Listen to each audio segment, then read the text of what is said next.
Hey guys, Freaky here. After making some map build tutorials, I realized that many players watching my videos are still new to the game or are struggling to imitate some advanced techniques I do.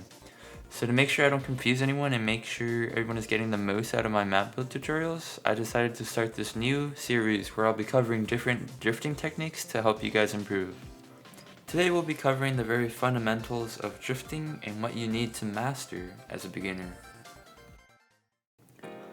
In KartRider, you drift to fill up your nitro meter to get nitro boost. Tap the nitro boost to go fast. Simple.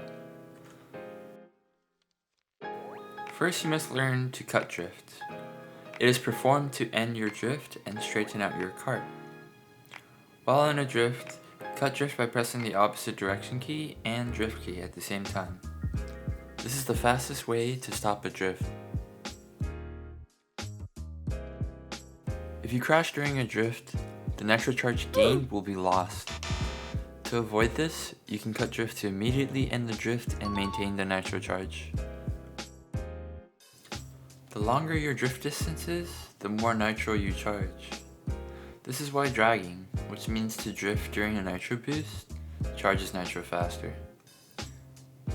Before starting a drag, you want to get into the habit of holding down your direction key before hitting the drift key. This prevents your drift from ending up in a short drift. Every drift will break naturally when the drift angle is smaller than a certain size, somewhere around 30 degrees. It's important to learn to extend your drag to keep a drift active along a wide curve and increase your drift distance.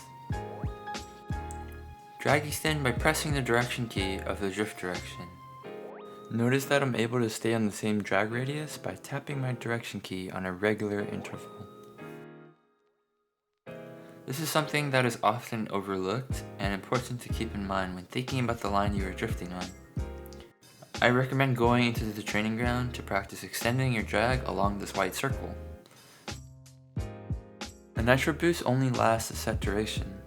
Sometimes it may not last long enough to maintain a drag throughout a curve.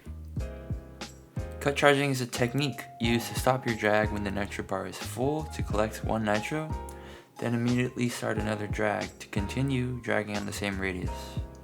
This allows you to effectively charge multiple nitros in one curve.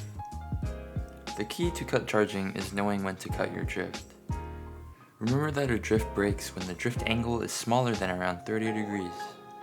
When you tap your opposite direction key, your drift angle is reduced. So in order to cut your drag in a cut charge, the drift angle needs to be small enough so that when you tap the opposite direction key, the drift is cut and you are able to collect one nitro. After cutting your drag, you want to immediately start a new drag to continue on the same path. Again, I recommend practicing along the white circle in the training ground. Practice this in both directions. Once you feel comfortable, you can practice this technique in maps like Secret Basement or Boom Hill Tunnel.